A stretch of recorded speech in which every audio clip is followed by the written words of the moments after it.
I'll call this regular council meeting of the Village of Grand Manan to order at 7:30 p.m. With us for prayer this evening is Pastor Ruth Fair Parker.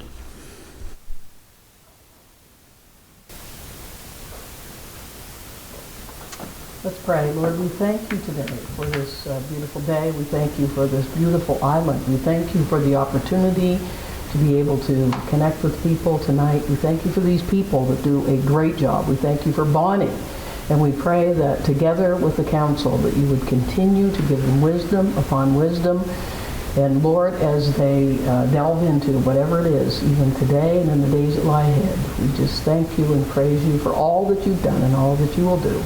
We give you all the praise. It's in your name we pray. Amen. Thank you. I really don't have opening remarks tonight. All I'll say is I hope everybody had a happy holidays and wish everybody a safe and prosperous new year. We've got quite an agenda, so we'll just keep rolling on through. And moving on to disclosure of conflict of interest. Hearing none. Item number 5 is adoption of the minutes of the regular council meeting of December 19th, 22. Make a motion that we adopt the minutes from the meeting of December 19th. You heard the motion from Deputy Mayor Fitzsimmons. Do we have a seconder? I'll second that. Seconded by Councillor Boyd. Question? All those in favor? Aye. Contrary minded? Motion carried. For additions to the agenda, I have one motion under 18.2 to transfer $156,587.81 from the general operating fund to the general capital fund. And that needs to be done by electronic transfer, and it's for the reimbursement from DTI for the brush cutting, because we've been paying it out of the general capital fund and it has to go back to the operating fund, or from the operating fund to the capital fund. So I'd be looking for a motion to add that to the agenda. I will make a motion to add that. Heard the motion from Councillor Toll. Do we have a seconder? Seconded by Councillor Turner. Questions? All those in favor? Aye. Contrary minded? Motion carried. Item number 7 is the RC&P report.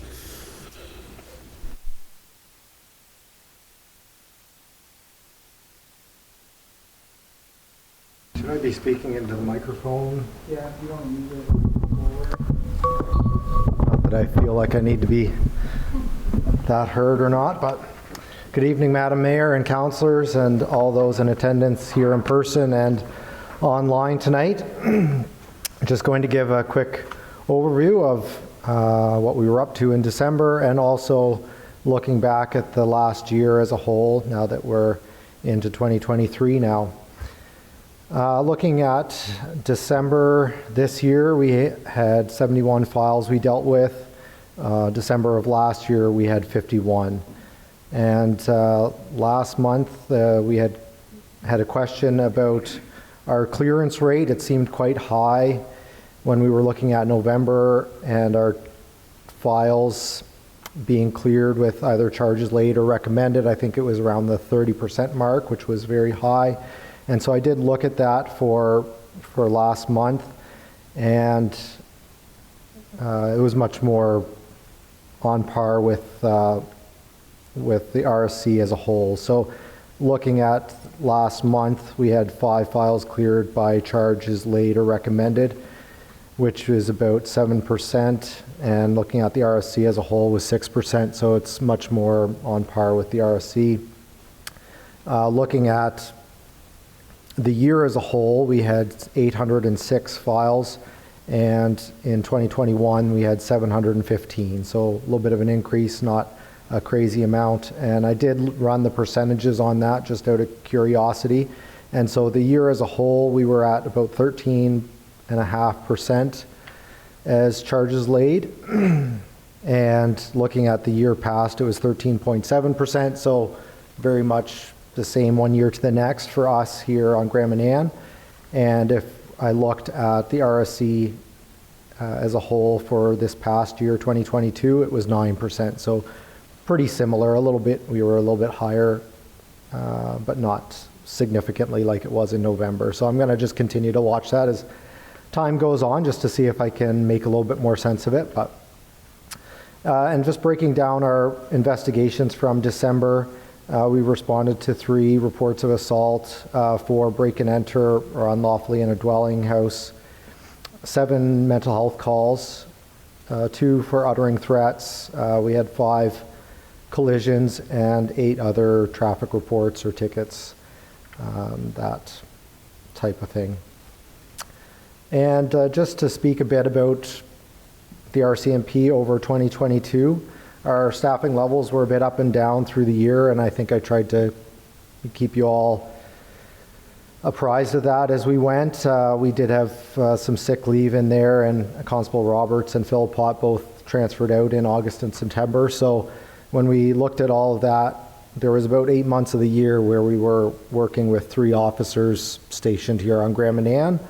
We did have other officers coming in for relief work throughout the year, and they were a big help, and I heard many good comments about the work that they were doing and the people who were coming over. I myself didn't really have any complaints from anybody about somebody coming over and being rude or not treating the citizens of Grand Manan well. And so I feel that the detachment did well maintaining our ability to conduct investigations and being proactive, even dealing with all those staffing issues throughout the year. We did attend a few events in Red Surge through the year, which is always nice to be able to do that. And we also attended a number of other events going on here. One thing that I find that we do struggle with a little bit for being engaged in the community is a lot of times we get kind of last minute notifications about things going on, and so it's sometimes hard to adjust our schedule or make it out to those things, but we definitely do what we can there. And sometimes it's also hard for us to know when there are events, whether it be sporting events or just community events going on. So the more that people can let us know when there's something going on so that we can stop in and show our face. And we're just trying as much as possible to be involved in the community and to have positive interactions with the public that we are here to serve. Well, that's kind of my recap on the last year. If there's any questions, I'm more than willing to take them. Thank you very much. Any questions? They're a very quiet bunch. I will say for the last minute invite, that tends to be a Grand Manan thing, not just an RCMP thing, so. Yep. Fair enough. Thank you very much. Thank you very much. So item number 8 was business arising from the minutes. We have nothing under that. So then we're moving on to number 9, old business, street name signs placement. CAO Rayner to speak. Thank you, Madam Mayor. At the last meeting in December, it was discussed about the placement of street signs. We no longer have access to the same service that we've had previous years. So we were looking to find someone else to do that. But before we did that, Council had directed staff to reach out to DTI to make sure that's something that we can actually do. So I had a Zoom meeting with DTI last Wednesday. In that meeting, I brought up that same question. So I had an email back from Mike Rosehart, who's the acting district director, basically saying that as per task letter by Minister Green dated November 5th, 2020, addressed to the municipality of Grand Manan, the municipality has been given the decision-making authority with respect to traffic operations on road under their administrative and control. However, any decisions for changes in traffic operations will need to be consistent with DTI guidelines and sound engineering. Any changes to DTI standard sign plans would need to be supported by qualified traffic engineering to meet the criteria noted above. Please advise DTI prior to implementing any new signs and all the details with respect in the new layout. So basically, unless we change the traffic signs, as long as we meet their guidelines with the distance from the side of the road with private lanes with those blue signs, then we're free to do so. We just need to find a contractor to do it. Thank you. Questions or comments? Did we have signs that are waiting to be placed? Do we need to go for a motion to go forward to have them placed? We do. We've had a number of signs stolen. For some reason, those blue signs seem to be a hot ticket item.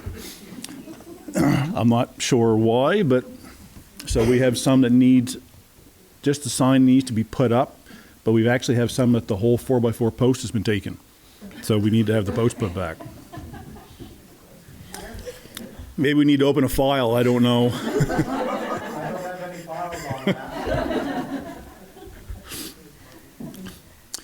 But it does seem funny, but in an incident where someone calls 911 and they're looking for a specific location, yeah. So we'll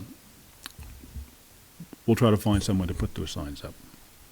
Just the sign itself isn't that big a deal. It's the place in the post that we need someone more qualified with the equipment.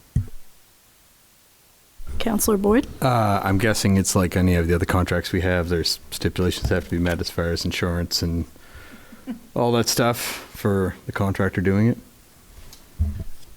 We have a specific contractor on file that we have all that insurance and liability information if we so choose to use them.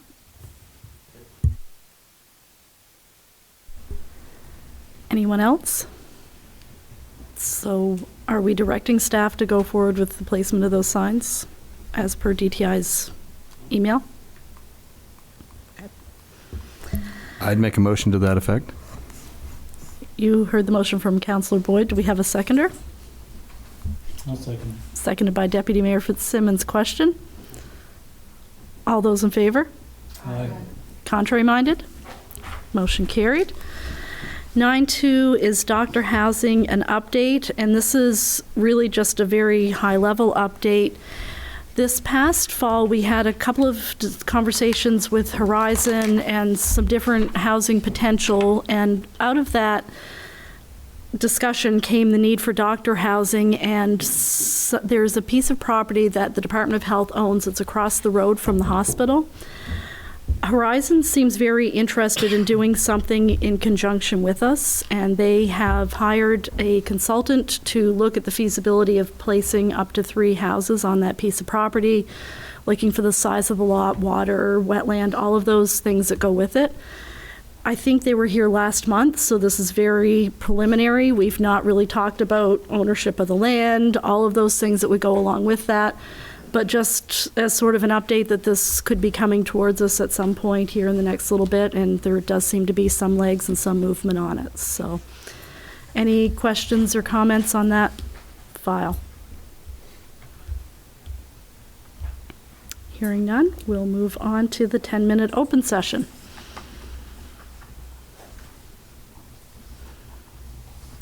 Okay. I think everybody is probably here for the next section, which is delegations and/or special speakers. Item 11.1 is 1191 Route 776, the potential use of the building. Michael Monroe and Lauren Martin to present.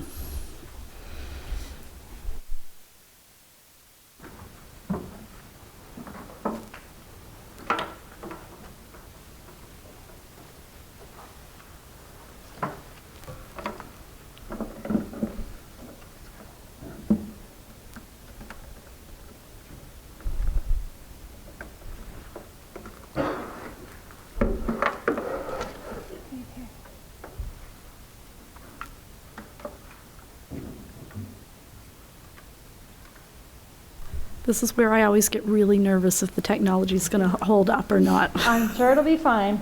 It always just takes a moment to get started here. Let's hope. Okay.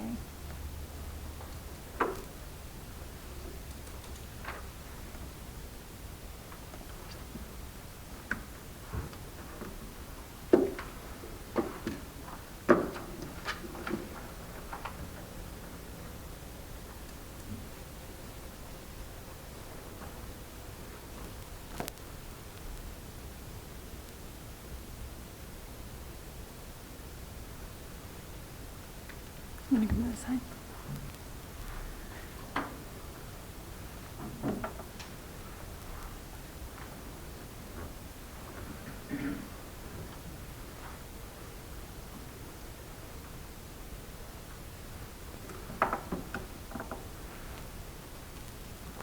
Okay, hello, thank you for having us here. We just wanted to make sure Is it working?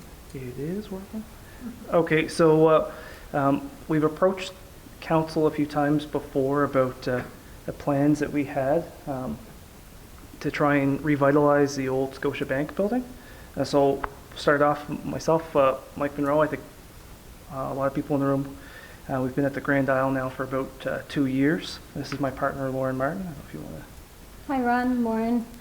Came here and ventured here to join Mike, of course, but originally from Halifax. Was living in Toronto, doing large-scale events and teaching in Hubbard College, and then I came here, and we're both looking to make sure that we're using our skill set to best serve our community. So nice to meet all those of you who I haven't had the chance to yet. So what we have here is the title here, Health and Wealth. That's two things I think that with the closure of the Scotiabank, it gives us a unique opportunity. So we wanted to try and use the space there to build out a bit of a healthcare clinic that to do some of the things not competing with the Grand Manan Hospital, but things that the Grand Manan Hospital doesn't do, or private services, as well as looking at potential for opening a credit union after the closure of the bank. So everyone's probably familiar with this, the old former Scotiabank building, actually in relatively good shape for its age, and about 3,200 square feet, and was functional up until a few months ago. So people, if you're familiar with it, that's the top-down view of the current floor plan of what the Scotiabank building looked like, with the administrative areas on the right there that most people, if they weren't working there, probably were less familiar with, and then the carpeted area and the blue area and the teller area that most people are probably familiar with. And this is we'll get a little further into it, but this is kind of the reimagined space. So the key thing here, I don't know if my pointer will work, is dividing the building essentially down this way, and everything to the right there would be part of a new formed Grand Manan Credit Union, and everything on this side and the left would be part of an extended healthcare clinic. This is just another top-down schematics and diagrams. So we have the plans in place. We have a builder, so we're going to walk through kind of how we think we can take this from here and make it happen. So there's all the credit unions that exist within Atlantic Canada, and we're hoping that little red circle to add a new one to the map here in our little island. So there's quite a few throughout New Brunswick and Nova Scotia, a little more popular in Nova Scotia than New Brunswick, quite a bit in PEI per capita, not as many in Newfoundland. Personally, I didn't have much of an experience with what a credit union is or how they operated. I know my mom did a lot with one when we were younger, and I didn't really have much awareness. I had a little bit of a difficulty when I was moving to try and get my own business here, operating with Scotia, because the Glenn and Margaret's business didn't quite color within the lines of what they said a pharmacy was. So my mother said maybe you should try and reach out to a credit union. After months and months and months of multiple different big six banks kind of giving me the runaround, they said, sure, we'd love to have your business. We can have it done in a week, which is remarkable, right? Because they're community minded and they're really trying to work for their members. When everybody becomes part of a credit union, you are a member. You are an owner, you are part of that organization. So it's not like a standard big six bank where there's a board of directors, shareholders, and everybody else is kind of everything centrally controlled. Everybody has a little bit of a say of how it works and how it operates. Personally, just speaking with the one that we were with, Bayview Credit Union, we had quite a great experience. Anytime we had an issue, we have someone local we can call up. We have a friendly face, and they'll walk us through and fix the problems, and it doesn't necessarily have to go further than that. So why do we think a credit union would be a viable option? Well, unfortunately, we lost the bank, and there's several members in the audience who worked at the former bank. It's not due to lack of talent of the people who were working there. It was, as you know, when you get to big organizations, it becomes a Toronto decision or an Ottawa decision, and if it doesn't quite color within the lines, it's done. So it's unlikely we've courted several, I think, as a community. It's unlikely a big six bank will come back, but a credit union could work for us. So the idea with them is each credit union is a little bit different. It works on trying to tailor what it offers to the community. A big thing that's unique about a credit union as well is the outreach. So whereas a Big Six bank might be a little bit less community-minded, or when they do, it's to score PR points, a credit union has to have a community development plan, and you really want to reach out and work with the community that you're a part of and figure out how you can work within there and assist it as that. So to be part of a credit union, everybody has to purchase a share. It's essentially like a membership, a buy-in to a credit union. And normally they have a nominal fee, anywhere from $5, $25. It all varies depending on the credit union. And that entitles you to a little piece of the pie, a little bit of the profits, a little bit of the operations of the credit union. People can choose to invest larger amounts in that, or people can stay with just their member share. For example, with Bayview, personally and corporately, I had to purchase a $5 share in Bayview. Based off the year they had, I probably should have done more with that, but I didn't. I just got the one share. And so, you know, I might get a couple pennies based off their years of operation. And those members select and set up a board of directors, which helps guide the CEO, helps guide other individuals in steering the organization to work for its community.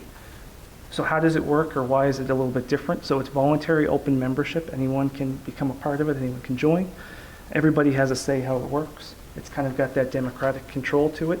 It's not a hedge fund or a large a group that owns a vast majority of the shares and BlackRock or someone else controlling how everything works.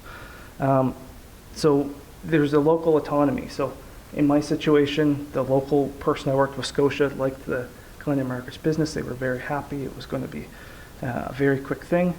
It got kicked to Halifax. It was fine. It got kicked to Toronto, and for some reason they didn't like our island, and or they thought the pharmacy wasn't a pharmacy. So having that local and have things only go as far as St. John or Fredericton or just Grand Harbor for decisions makes it a little bit easier to try and be involved in what happens. And the big thing is the community involvement. So it wants to be it wants to work for the people who you're set it up for, because it's your neighbors, it's your others, your family that's part of it, and that's how a credit union is supposed to operate. I'm sure people's thought is, how does it work? Is it safe? If I was putting my money somewhere, I know when I put money in Scotiabank, it's controlled by the Canadian Deposit Insurance Corporation. A certain amount of my funds, I think up to $100,000, is covered there if Scotiabank made some risky maneuvers and went under. With a credit union, they actually have a higher personal threshold. So credit unions, they're underwritten or guaranteed by each province. Each province has its own setup and guidelines. So in New Brunswick, it's the New Brunswick Credit Union Deposit Insurance Corporation, mouthful, and each type of qualified account up to a certain threshold, the funds are guaranteed. So if for whatever reason the credit union made risky type of investments and it lost solvency, people, as long as you had in each specified account less than $250,000, it would be underwritten by the provincial government. You wouldn't lose your life savings. So a little bit of a network of how credit unions work. I'm just going to try and go through a little bit. So the Financial and Consumers Service Commission, that is the government entity that sets up and controls and through the Act is empowered to write regulations and decide how a credit union is set up, how it'll work, the standards it has to adhere to. There's, like I mentioned before, the Deposit Insurance Corporation that makes sure everyone pays in like insurance. They pay insurance premiums based off how much money is in their credit union to guarantee that money. And then there's Atlantic Central, so the Atlantic Canadian Credit Union. So rather than the 4 provinces of Atlantic Canada form together, and rather than each trying to come up with their own computer system, their own app, their own whatever, everybody pooled together in those 4 provinces in a set of systems and performas and guidelines and loan documents and things were put in place to make it a little easier to set up and operate. So you're not starting completely from square one. You have to individualize what you do. And there's examples of some that people may have heard of in New Brunswick, some of the 2 larger ones, Bayview, which was now merged and known as Brunswick Credit Union, the biggest one in the province, and Uni Financial, which is a national credit union as opposed to a provincial credit union. But it has a big footprint, particularly in the Acadian Peninsula. So what do we want to do initially? So we know if we try and go too much, too fast, that's when you have a lot of risk. So we want to give people the ability to do basic banking here. So everything doesn't have to be a 12-hour ferry back and forth and a full day's worth of work to go to the nearest branch and then have them cancel on you and all of the costs that ensue with that. I've heard some horror stories of people. So basic personal checking, personal savings, business checking, business savings, and some basic financial instruments, GICs, TFSAs, RSPs. A low degree of loaning. And the reason for that is because credit unions are required to have a certain amount of capital. They call it their regulatory capital based off what you do. So if you're offering big business loans and big mortgages, well, you have to have big reserves. And this is being started with local people here with modest means, and we're not going to be able to do that until enough comes underneath the umbrella to make it happen. So some of the things, term deposits, being able to withdraw and deposit cash a check, do a coin order, currency exchange, talk to a representative, figure out what's going on, and use some of the 3,700 network of ATMs from the credit unions that so you're not hit with an ATM fee all the time. So what we'd like to get into in the future, either in facilitation with somebody else or on our own, depending on the speed at which it grows, doing some loans, some mortgages, some insurance, some basic credit cards, and some more financial and insurance instruments. But that will not be a part of our initial kind of goal. So kind of have a little bit of a detailed video and walkthrough of the space, and we're going to kind of just go on a little tour here. We're in the top down looking at the building, and like I said, this area over is the credit union, and we're just going to kind of walk through kind of what we had in mind. So the goal with a lot of this is everything you change is time and cost and money and construction. So 3,200 square feet of building, and we tried to fight with it as little as we could and just try and utilize it based off what's already in place. So here, just changing the long row of 5 tellers and have a little L-stage section with some big privacy barriers that are sound deadening material to give a little bit more separation from you and your neighbor's account. And then also having some filing area here. In the back, we have a new office we're adding in where the kitchen area was. It's about 300 square feet. And with 2 to 3 employees there, there's enough for a bistro table and all the other areas just by putting it in a linear kind of kitchen model. Another area that we could have for a small office or workspace. And in the back here, that was some filing and storage, an area that is more soundproofed, that you could have when we get into some more private financial instruments, that you could go back and meet with someone and talk to an advisor. So this part you probably knew is the addition of that door and turning this into a little bit of a workspace.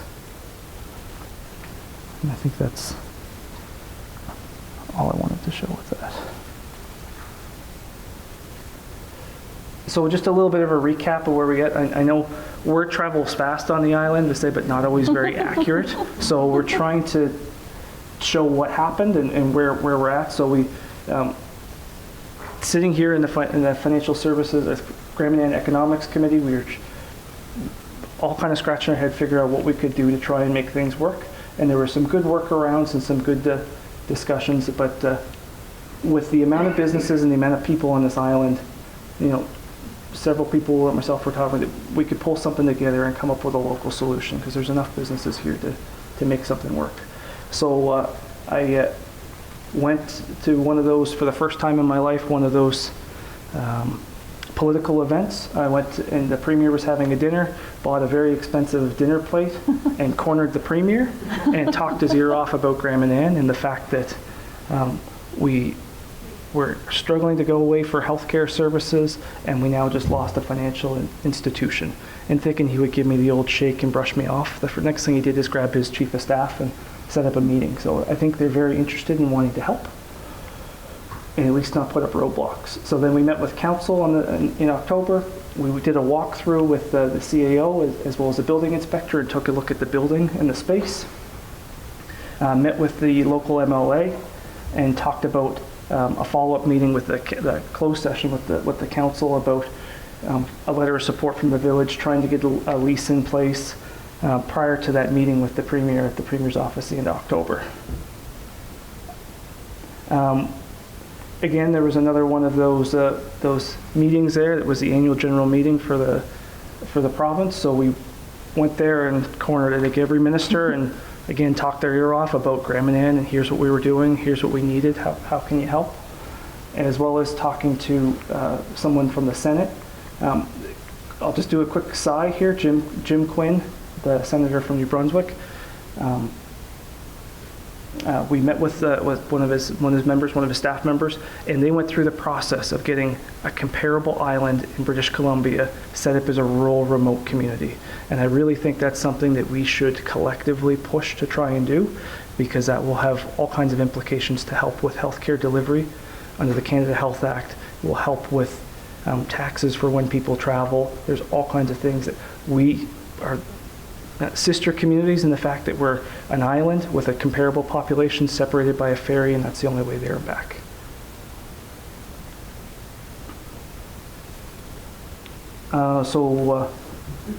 Silly enough, the village gave us the keys, so we went through and tried to bring every sort of provider through and take a look at all of the different things that needed to be updated or brought to standard to make it work. So a lot of the local providers on the island. We briefed with the Rotary, as well as found a general contractor with Mike Park, Breakfast Retreats, and are working through, you saw some of the design work was done, finishing up a business plan, financial pro forma, as well as looking through the Regional Development Council, Regional Development Corporation, to try and get some grants, some provincial funding to make this happen. So luckily the community kind of jumped behind it. We went through just the friends and family and friends of family network to try and do. The minimum requirement is to have at least 10 people form a credit union. You need at least $500,000 of pooled initial funds. And obviously the more that comes into the fold, the faster you can do things and the more services you can offer. But we've achieved that. And there's still a lot to do going forward. I'm not going to probably bore everyone with every single step. This will be there if people want to.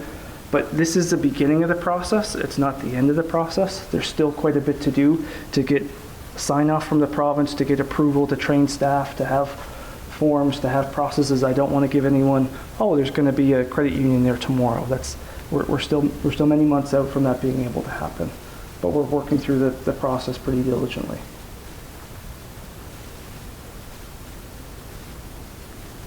And these are all the regulatory requirements right from the FCNB side. So, like I said, there's a lot of work to do to make this happen. Just like, raising something up, it really takes a village. We've got 2,600 people on this island, give or take.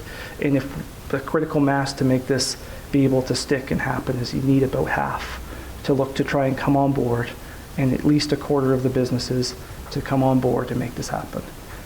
Like I said, we'll give it a try. And I don't want it to be that it didn't work through lack of effort, but we'll do everything we can to make it work. So people are hopefully looking, saying, okay, well, that sounds all good. Now what can you do?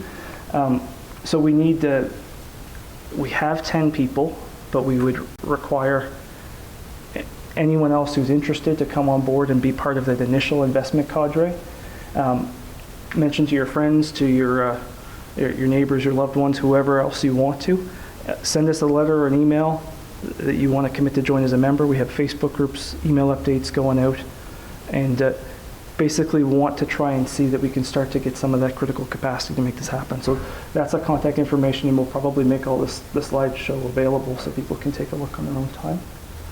I know I'm going a little quick. So the process to make it happen, the whole idea, a credit union is a co-op. It works and operates under the cooperative model. So it's money from one neighbor going to fund the business of another neighbor, essentially.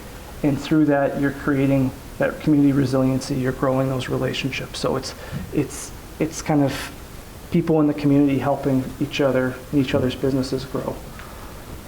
So that's a list of initial people who kind of reached out. It is by no means exhaustive, and if anyone sees this and says, "Hey, I wasn't approached," it's because I'm new. I don't know many people, and I didn't want to put something out there and give people thought or hope until I thought it had a reasonable likelihood of success. So now that we're approaching that reasonable likelihood of happening, anyone can reach out and drop a line, and happy to meet with you and give you more of the particulars as opposed to the overview. I don't know if I'm going to make everyone go through this, but there's all kinds of great reasons to grow and invest locally. Tried to do everything we could here locally over the holidays, and it really felt good, as opposed to, because Costco's got enough money, Shoppers got enough money. So, but our neighbors in Grand Manan who have a small business, it might make a difference to them, right? Yeah, it's just that one. That's a major point.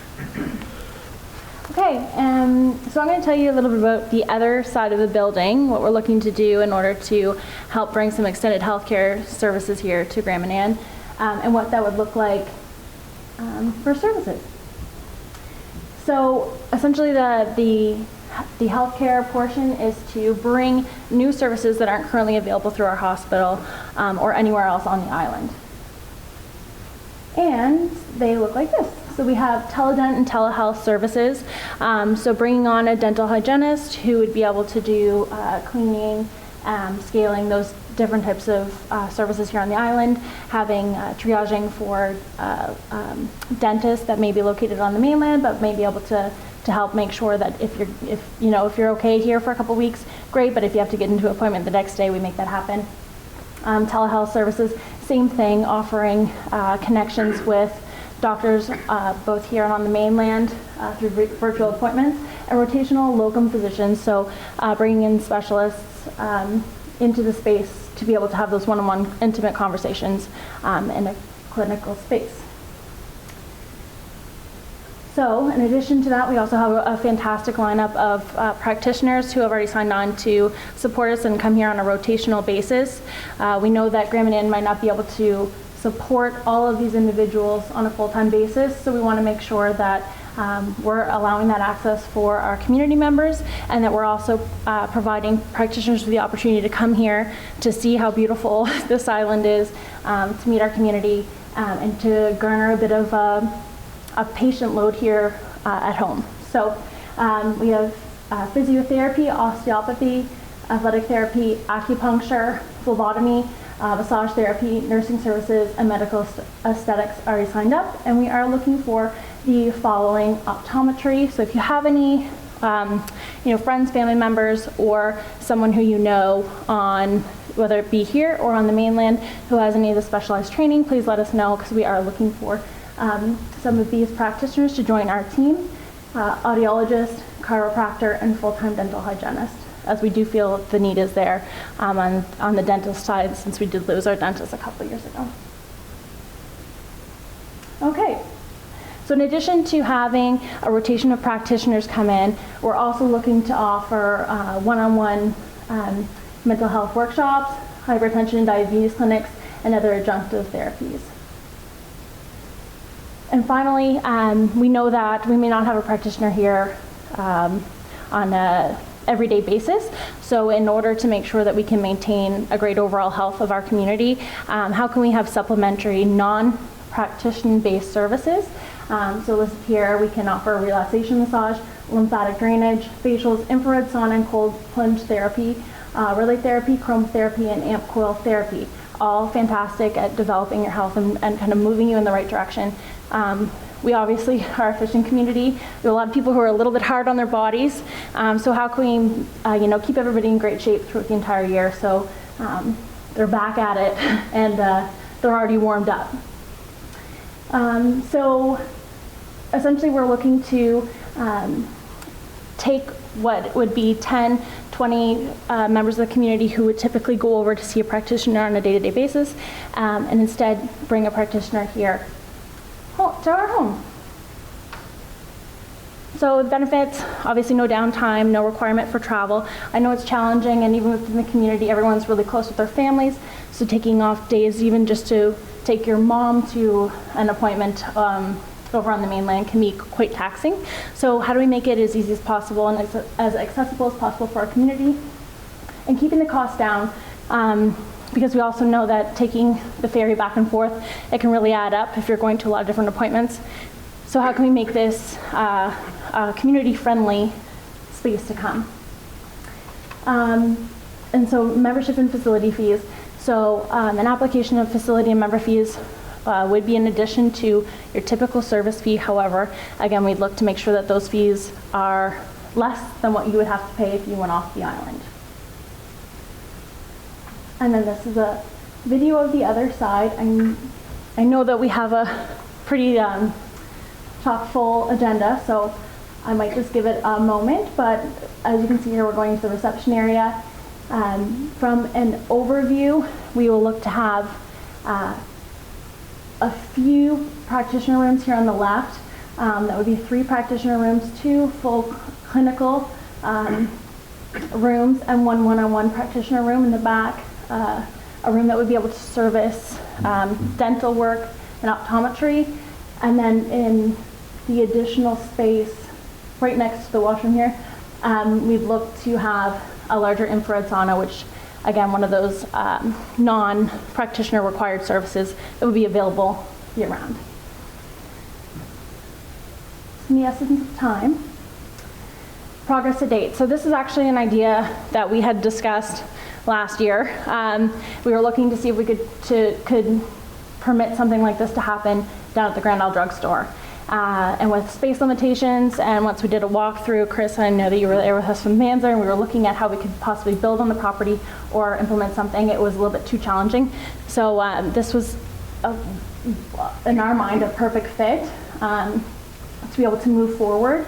So again, we went through quite extensive meetings and through this past fall to garner additional support and to make sure that we were heading in the right direction, making sure that we have our practitioners and then have not only provincial and federal support from our village, and hopefully as soon as we're able to continue to share details with the community, support from our community as well.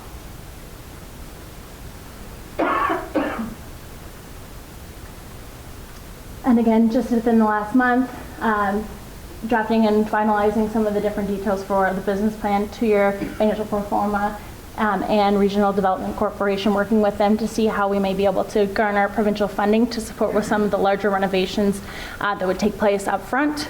We feel very confident that we can garner our community behind us for both the credit union and the health clinic.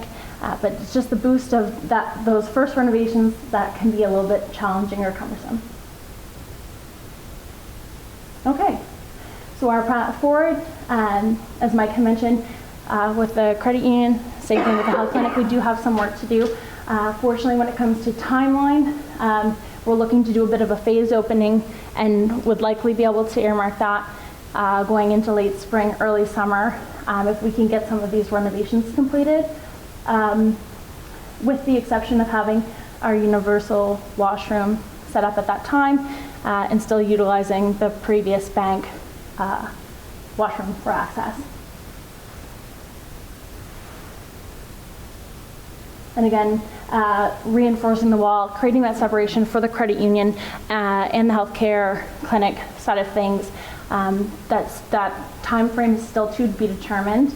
We'll continue to keep everyone updated through the Facebook group and through email updates.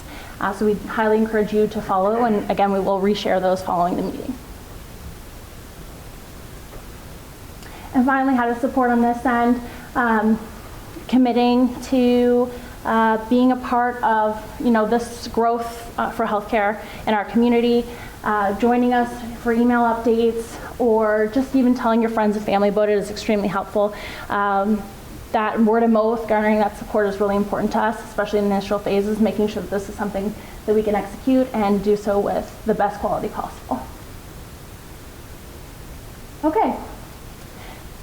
As Mike may have mentioned, we support local as much as we can. So we've gone through for a few different walkthroughs of the space, no problem at all. A few different walkthroughs of the space, and we're looking to use local vendors and contractors. But if you have any local recommendations, you've worked with someone or have someone in your family and would like to put them forward, we're happy to accept your recommendations and look into it, because we do want this to best serve our community in all aspects.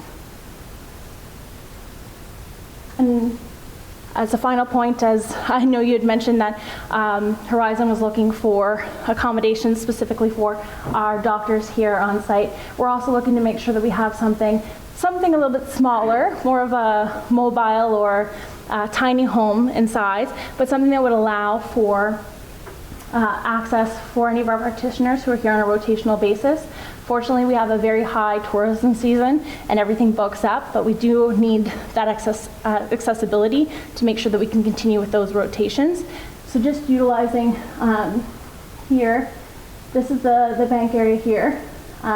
Just using this area here to create 1 to 2 residential in-term spaces where we'll be able to have rotational practitioners come and stay for that short period of time. And these are just kind of drawings of functionally what that might look like. So, finally we have some requests for council. Do you want to go ahead?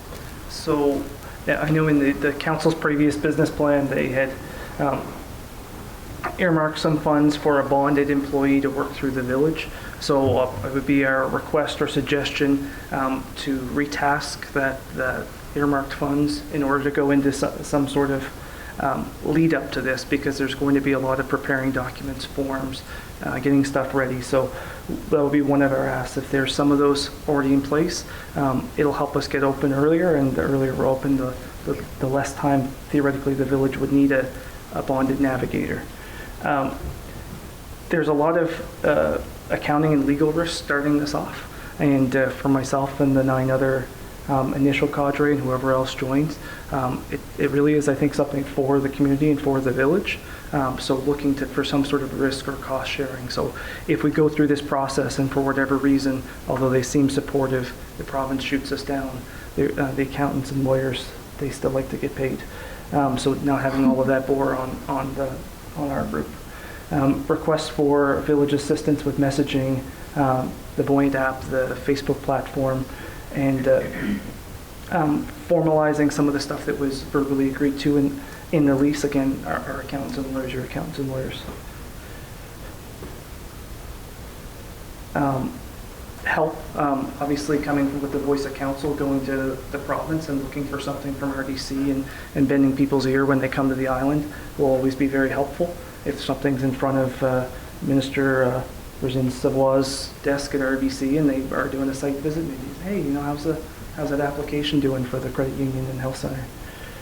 Help with the liaison with any of the services, the planning department, the fire, plumbing, electrical inspectors. Haven't built too much, renovated a place for ourselves, but haven't started anything to this scale, and help navigating that would be greatly appreciated. And making sure the rural plan and what we're doing is in sync, and I think that's already been in place. And assistance if we come up short with our applications and the province doesn't give us what we need. Some volunteer calls to action, some fundraising through the community to kind of make this, to get out the door and to have a likelihood of success. That is everything. Thank you for your time. and Thank patience. you. I know it was a Yes. lot. I think we have to say thank you. It's been very hard not to talk about this for the last couple months, I have to say. And as the questions have started coming up more and more frequently, it's really good to have this out publicly. I think the community support piece, which we've talked about, is going to be key. And I think I'm hopeful. I think if one thing we've learned over the last year is the importance of having local community financial services.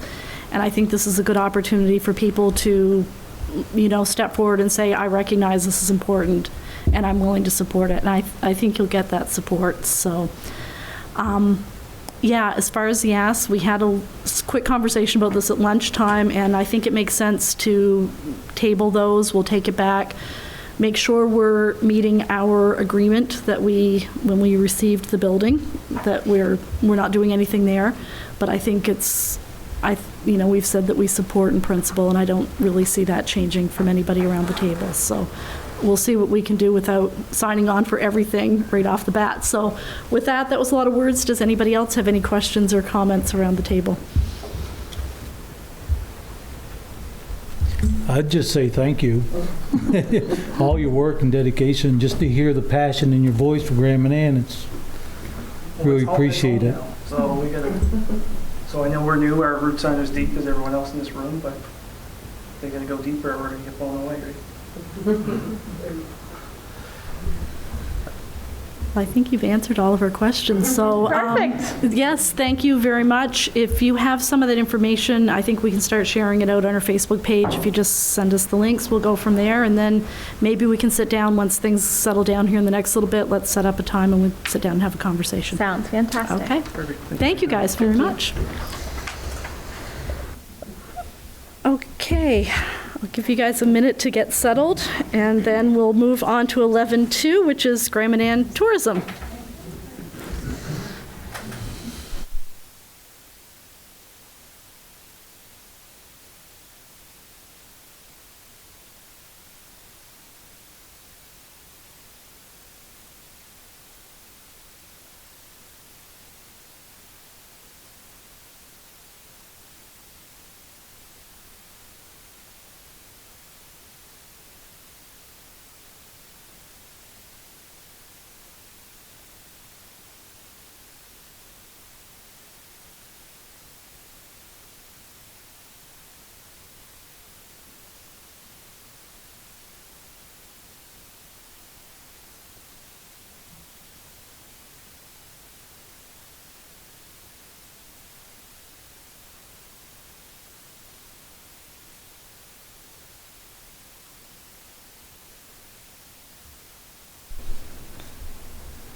You guys are all so much better at technology than I am. I'm a little jealous, I've got to say.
We are here being Grand Manan Island Tourism, and are myself, Kim, Patsy, Jennifer, and Ashley. First and foremost, we are here tonight to extend our appreciation to the Village of Grand Manan for your support of our organization. We are humbled by your generosity and assistance as we continue to work towards our goals and aspirations for the future of tourism on Grand Manan. Thank you. We are also here tonight to give you and the many Islanders watching this broadcast an update on the happenings of 2022 with your very own Grand Manan Island Tourism Group. In early spring last year, we were awarded from McCullough for a grant themed Discover Main Street. We were happy to say that we were awarded $69,100 to put towards the tourism initiatives. Many of the items we're going to explain below, and some of them are still a work in process. Please note, if you have any expertise and if you want to share in helping us, we encourage you to reach out to us. We like teamwork. So far, we spent about $42,000. We have $27,000 left to spend. We're going to put $20,000 towards flyers, the maps that we sent out last year. We're going to update it, and posters and signs to help out with the different events like the Canada Day events and the Island Fest events. And the deadline for us to spend this money is March 31st, so we got to get on that. So some of the projects that we did, we assisted with marketing and content creation for the Island Fest and for Island Fest first. It was the first Island Fest activity for the island. It was a huge hit, and it was so great to see everyone out and enjoying the weekend. We're looking forward to assisting further with the Arts and Culture Committee of the village on this festival in coming years and watching the celebrations grow. On Canada Day, we hosted the Sand Castle Building Contest at the Seal Cove Sand Beach. We judged and awarded prizes to the winners in collaboration with the village, and we gave all the participants, anybody that was involved, some bubbles to enjoy the rest of the day. You're up, Kim. Sorry, I'm back. We then created and held the first annual Lobster Family Fun Day. We had so much fun. I know for myself, I couldn't really see beyond about 5 feet around me because it was just go, go, go. But we had over 200 people attend, and we were able to make a really great donation to the Grand Manan Food Bank because of that. And we also awarded a door prize, which was won by J.D. Gussel. And we have a video to show you that recaps the day and really just shows how much fun everybody had and what a beautiful day it was. Oh. No sound? No sound, but you can enjoy it. The sound complements it really well. That's great.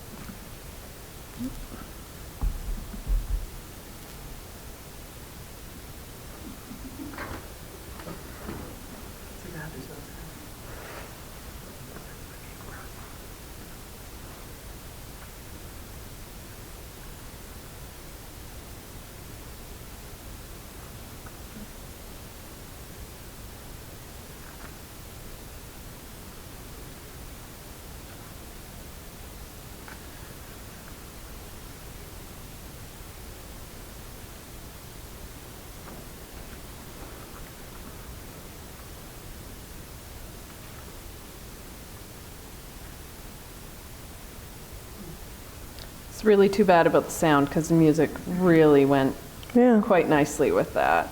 But that gives you a recap of that fun day and a little teaser for what is coming next. I hope that you agree that the video was done really well, and we hired and contracted out to Ardor Visual, who is here on the island and partners of these fine folks here. So we're excited to have them on board. We recently did the Christmas tree lighting just right outside the village doors here. We had an ornament decorating table for the kids where they could create and design their own ornament and hang it from the tree. We had a number of cookie donations, lots of volunteers contributed to that. About 40 or 50 people arrived when it was lit, and this year we have an idea for a more exciting event, so stay tuned, and we have further plans for the fall. We also entered a float into this year's Christmas parade. So many of you and others reached out to suit up in inflatable lobster suits and walk with us. 2 volunteers even brought their own decorated golf court to accompany us. Our float won 2nd prize and the cart won as well. We were able to light off fireworks for the event as the parade floats came in to the community center. We were also able to offer financial assistance with the Backyard Music Festival, namely their tent rental and the fireworks. You're next, Kim. I know, sorry. Oh. I do apologize for being in the box. So prior to our COA funding, we had procured the rights to an older information map of Grand Manan. The back of the map provides guests coming to the island with information on the island's unique flora and fauna. So it covers rocks, it covers whales, covers birds, and a bunch of other things. So what it very specifically does not have is business information. It's been a really sticky topic amongst, everybody. But we really thought long and hard about it, and we discussed it over a bunch of meetings, both publicly and amongst ourselves. And we did check in with a number of different stakeholders. We determined that it was in our best financial interest to not print business information on those maps. What we will do is add a QR code that will point to our website, which is sort of the main purpose we're here, and we will get to that in a few.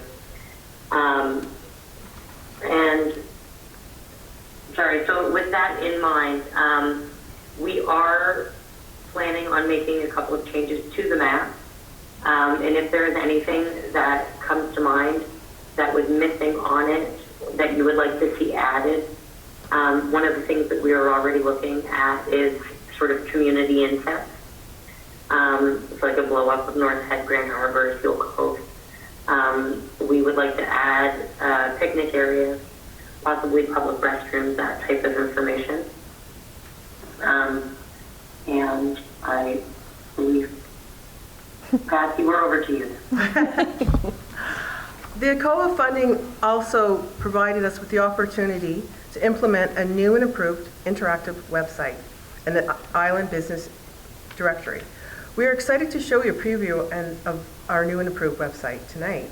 We hope that the village would like to link with our website and us with theirs, and we can connect. We also want to be able to connect to a recreational calendar and events page, which will feature the activities and events of the community year-round.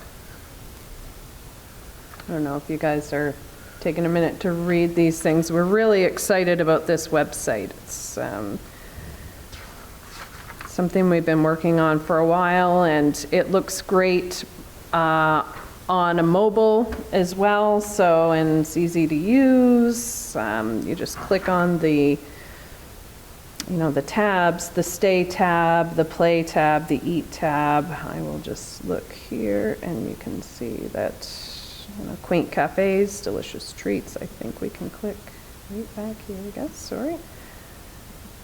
I've gone through the tabs at the top, but places to stay. A few of us, this is still, I guess, kind of password protected, the website so far, but we just need to add just a couple more actual businesses to be able to make it go live. So we're hoping to actually have that done by tomorrow. So I talked to 2 businesses today, and they're game to be on here. So the really cool thing about this is obviously you put your picture on and we'll just take my cottage for an example. I can go book now, and it automatically takes me to Airbnb. I think that's the coolest thing because I'm not very techie. I think that's just great. So, and then of course they can look further. I don't know that my, first picture to entice them to go in was the best one, but, just to try to test it out, it's probably pretty cool. So there's that, and so there's Eat. Obviously, we want to go there. We really want to have these places to eat on here because knowing if you've ever gone to TripAdvisor and checked out Graham and Ann, that's the downfall, is places to eat and their hours and things like that. But we need a few more people, so we're going to go ahead and get them on board. We are accepting memberships now for them to be front and center on our website, and this will be the one and only website coming through. So you can see, you just click through to Newton's, and I'm sure that they're going to be adding some really great updates and things as they go forward as well with their business ventures. And you'll see Play, which is, I think there's lots of fun things to do here. We've got the e-bike rentals, Pettis Cove Arts, Swallowtail Lighthouse, and again, we can just learn more and click right on. We have Ashley's Business, Lambert Family Adventures, and Jeep Tours, so we're hoping to get those kicked off this summer as well. This website should be, it's pretty easy to go through and see what's happening. The tourists will be, like with the SEOs and all of that, should just be able to come on the Google page, the first one that they see. We bought a ton of domains, so if someone's just typing in gramanan.com, well, we bought that domain and many others. So, we've kind of monopolized Gramanan and our tourism webpage here. So, upcoming events, we want to be able to add Island Fest. We want to be able to add, we briefly spoke about an email, or there was an email come through about a festival happening in the next couple months, maybe a winter festival. Yeah, I apologize, we've been busy with some other things getting this stuff going, but I did see the email. So, this would be the spot to put that, and, the future would be to link the community calendar, potentially, just to be able to have a place where the community and tourists and visitors can go and know what's what. So, getting here, we're really hoping to eventually do some all-inclusive packages and things like that. So we've got coastal transport here, we have Atlantic Charters. When you scroll down through, we can connect to their websites, direct bookings and things like that. And of course, the contact us information. And we're also looking at having a members section. Patsy spoke with our designer this morning, and it seems like it's going to be pretty streamlined. So that's really exciting. We're happy and can't wait to get this launched. So the funding allocated via ACOA led to our progress on many of these projects, but to stem from our original goal of planning the fun experience for island visitors, so you might have all known about the Ticket to Fun, the Gramanan experience that we took on this summer. While the funding came in later than we would have hoped, it did allow us to test out the program. So we look forward to your feedback as members, including business locations, and maybe even as participants. The Ticket to Fun contest was short but mighty, a mighty success, and we plan to run the program again for the full 2023 season, so we're excited about that. If you follow our Facebook and Instagram pages, Gramanan Island Tourism, to keep you in the know about events and activities, as we kind of mentioned on our website. We post there frequently. If there's something you'd like us to promote, please reach out to us and we'll try our best to help. And our Facebook page makes it easiest for you to tag your businesses and things like that when the opportunity arises. And as we move into the new year, we will continue to work on a number of projects again, and as we're going to state. Yes. Okay, I'm up again. Okay.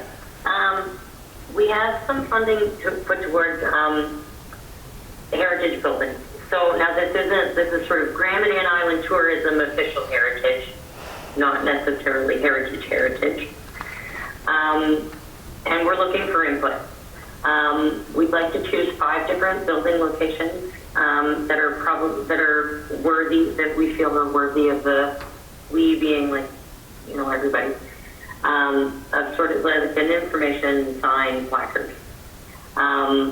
Examples would be Newton's is already doing it really well, but that Newton's building has been around for ages, the old Well House building.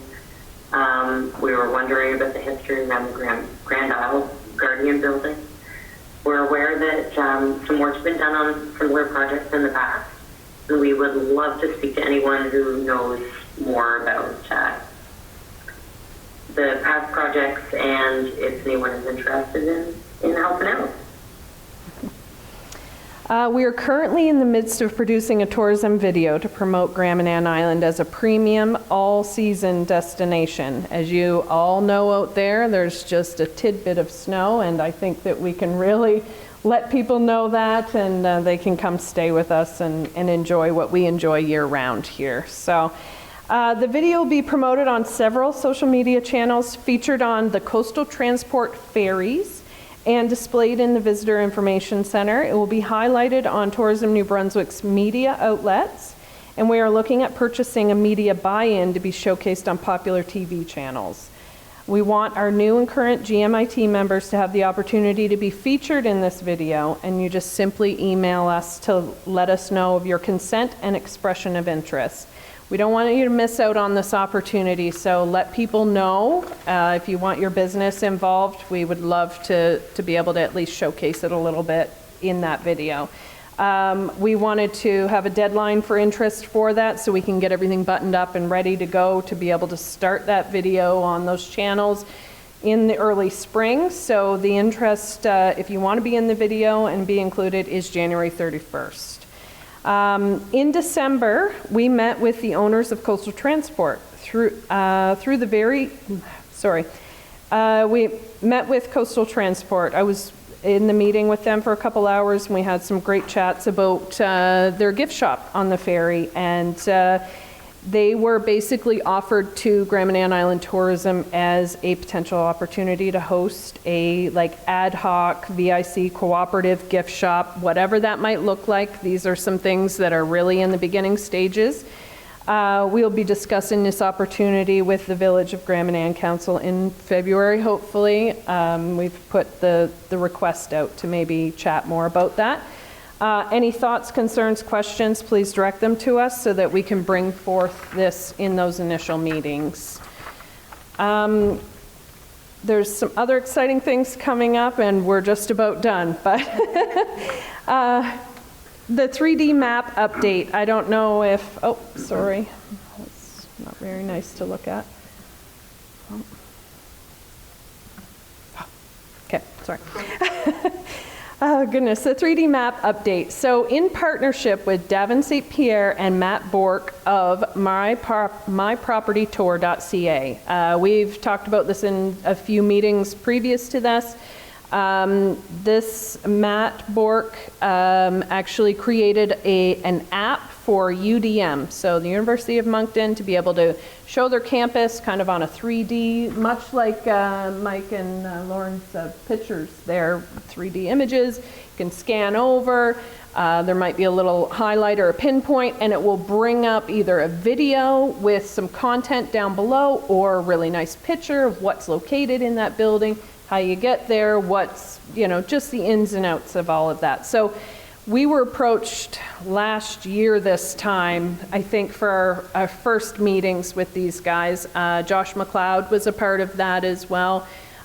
He's been on the island here and there fishing and things. So anyway, there's a team of these guys, and they're real techie, and they like to do this kind of thing. So they approached us, and we are working together with them. They put together a proposal for the Environmental Trust Fund to be able to make an app of Grand Manan. So we'll have the whole island, the outer islands, and we're hoping that there will be pinpoints, and you can hover over these ecologically sensitive areas. We have a lot of really unique flora and fauna, things I never even knew existed until I talked with some of the people who are going to be partnering with moving forward with this. And I think it's a really unique opportunity for people to come here and download their app on the ferry, and then they can just be guided around and see all these neat things. Maybe they can get to the location, maybe they can't, but the app shows them what is at that location and how to protect it, or what we're doing as a community to be able to protect as well. So the app would feature ecologically sensitive areas and preservation information about the locations, and we can aim for content in the future to include villages and businesses. And this app and website will be something that is evolving and updating as we continue to grow.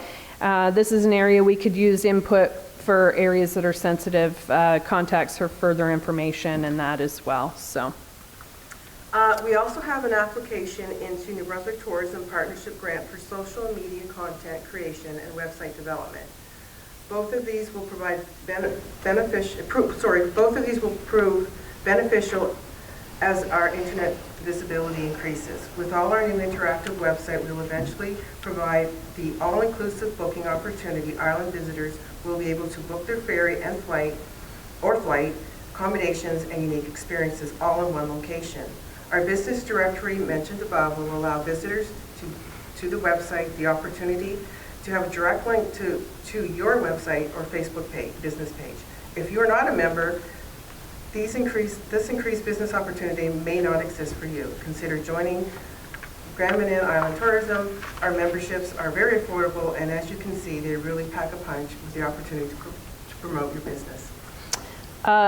We just received an email this morning, so I'm happy to announce that we've received the email from Allison Acton from Tourism, Heritage and Culture New Brunswick, confirming a partnership with Tourism New Brunswick for these initiatives Patsy's just talked about. So we're excited. Kim again. Okay, this is the last one for me.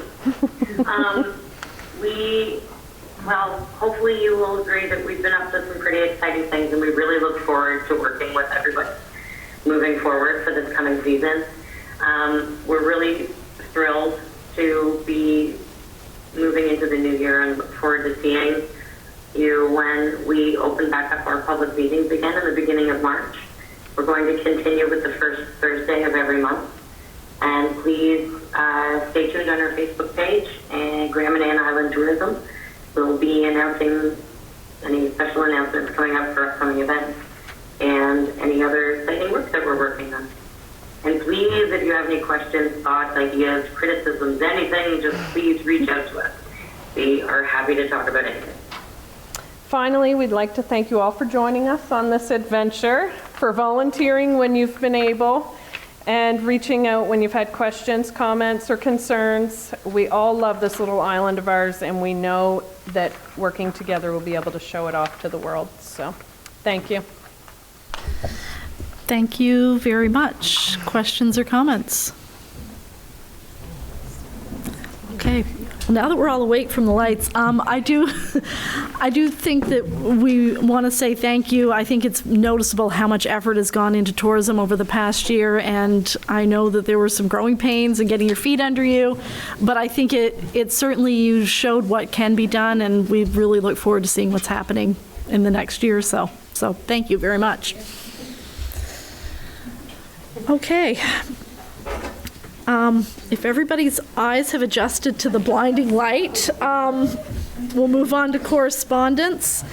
Maple Grove Cemetery, letter of resignation, CAO Chris Rayner. Thank you, Madam Mayor. In the package, you all have a copy of 3 letters. Because of the time and a long list of stuff yet to come, I'm not going to bother reading all of that, but I did feel that the first letter warranted being read from Phil Ells, basically saying, as of 1968, the Village Council, under the direction of Mayor Beulah Griffin, Harry Stanley, and Ross Russell, appointed me to the cemetery supervisor and superintendent over North Edge Cemetery. And from there, I seemed to fall into that position over all the cemeteries. At this time, due to circumstances in my time served, I wish to advise you that as of December 30th, 2022, I am resigning of the duties that I have fulfilled representing the position from Grand Manan. At this time, I would like to thank you for your responsibility you entrusted in me and wish you a successful future to setting up a Grand Manan Cemetery Association and working board to oversee the maintaining the respect of our relatives and forefathers on Grand Manan.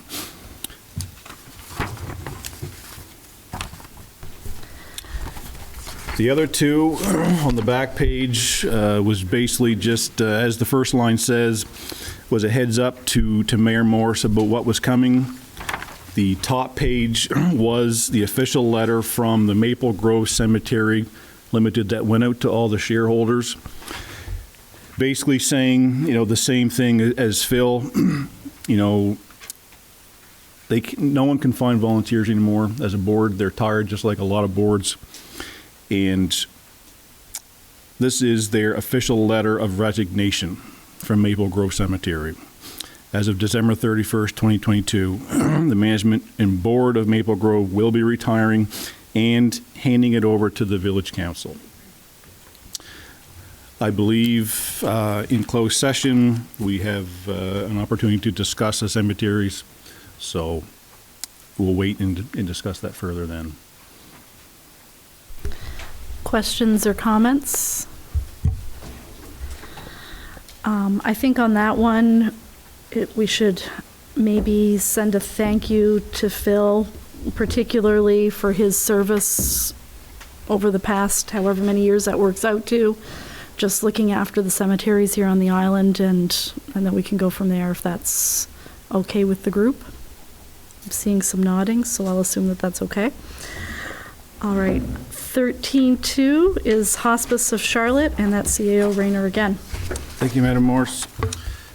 This one's a quick one. It just came in from Hospice of Charlotte. This is, "Dear friends of hospice, it is wonderful to be coming out of the haze that COVID-19 created, to visit friends and families, to attend weddings and hold funerals. Prior to COVID, funerals were more of a chore or a duty. Only now do we realize how important these gatherings are, expressing our grief and supporting families and friends. Hospice of Charlotte has endured the best we could throughout this time as we worked around restrictions and rules.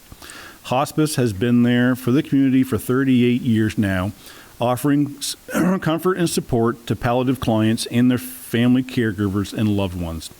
We do not receive any government funding, so we are requesting your financial help as we carry on with this special endeavor. Yours truly, Donna Bresnan, Board Chair."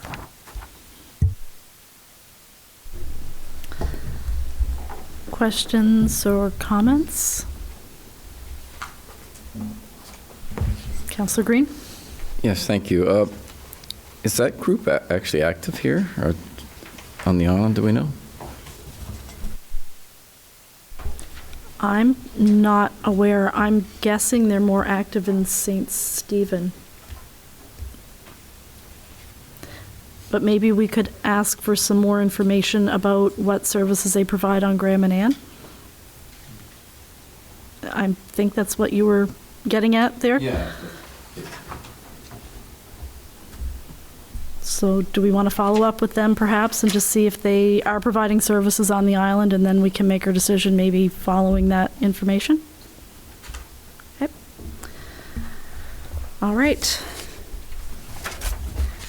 Moves us over to new business, which is 14.1, the March meeting. This is more of an information thing. Again, I am looking at moving our March meeting back a week, so it would be the week prior, which would make the date February 27th.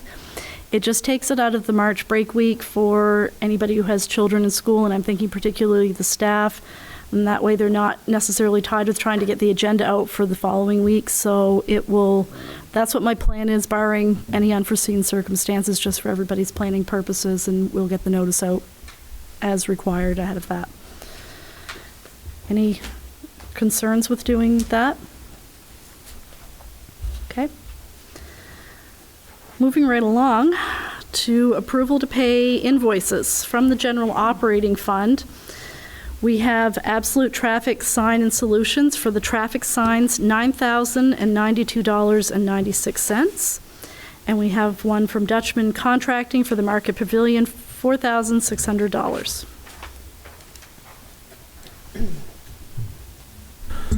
I'd make a motion that we pay these invoices of the general operating fund. You heard the motion from Deputy Mayor Fitzsimmons. Do we have a seconder? I will second. Seconded by Councillor Toll. Question? All those in favor? Aye. Contrary minded? Motion carried. I'm pretty sure I'm going to transpose numbers on this list, so just bear with me. So, approval to pay invoices from the General Capital Fund. These are all from Coastal Enterprises and all for ditching and brush cutting. So for $1,903.25, for $5,908.70, for $1,914.75, $2,941.13, $5,192.25, $5,623.50, another one for $5,623.50, and finally $2,872.13. Make a motion that we pay the listed invoices. You heard the motion from Councillor Layton. Do we have a seconder? Seconded by Councillor Turner. Question? What's the reason to state not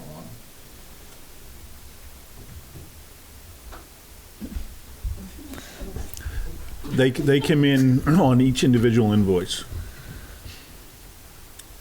No, it just, yeah, it seems strange.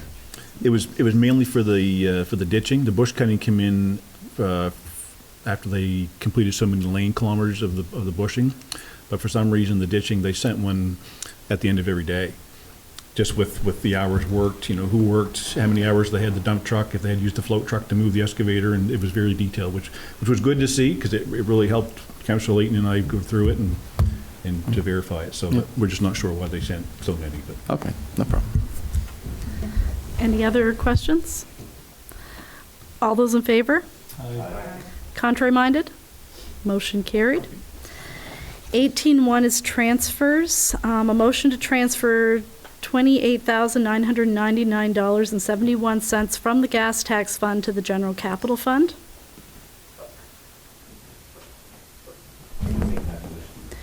You heard the motion from Councillor Layton. Do we have a seconder? Seconded by Councillor Boyd. Question? All those in favor? Contrary minded? Motion carried. And then 18.2 is a motion to transfer $156,587.81 from the general operating fund to the general capital fund by electronic transfer. I'd make a motion for that. I heard the motion from Deputy Mayor Fitzsimmons. Do we have a seconder? I'll second. Seconded by Councillor Toll. Question? All those in favor? Contrary minded? Motion carried. I'd like to move that we direct staff to proceed with discussions with the RSC on the proposal for providing, oh, God, my penmanship, excuse me, my penmanship, providing the local inspector issue has been resolved. You heard the motion from Councillor. Sorry about that. Oh. You heard the motion from Councillor Green. Do we have a seconder? Seconded by Councillor Boyd. Question? All those in favor? Contrary minded? Motion carried. 19.2 financial, the transfer station. I'd make a motion to accept the Class A dredging Nope, material. not that one. You're up number 3. I've done that before. You have. You're excited. I would like to make a motion to purchase the 2005 International Packer truck for the total of $40,000, which includes the needed repairs. You heard the motion from Councillor Toll. Do we have a seconder? I'll second that. Seconded by Councillor Brown. Question? All those in favor? Aye. Contrary minded? Motion carried. 19.3 property for the C&D site. You're up. I'd like to make a motion to accept the Class A dredging material from North Head based on Greenfield accepting conditions laid out by our CAO. You heard the motion from Deputy Mayor Fitzsimmons. Do we have a seconder? Seconded by Councillor Turner. Question? All those in favor? Contrary minded? Motion carried. 19.4 was property at the Dark Harbor Pond. That was just a request to potentially do some sea urchin diving there, which we would have no problem with. 19.5 was cemeteries, and we are directing staff to organize a meeting with the Cemetery Association and include the Grand Manan Archives in that meeting. Yes? Is that, I think, what we came out with? Yep. Okay.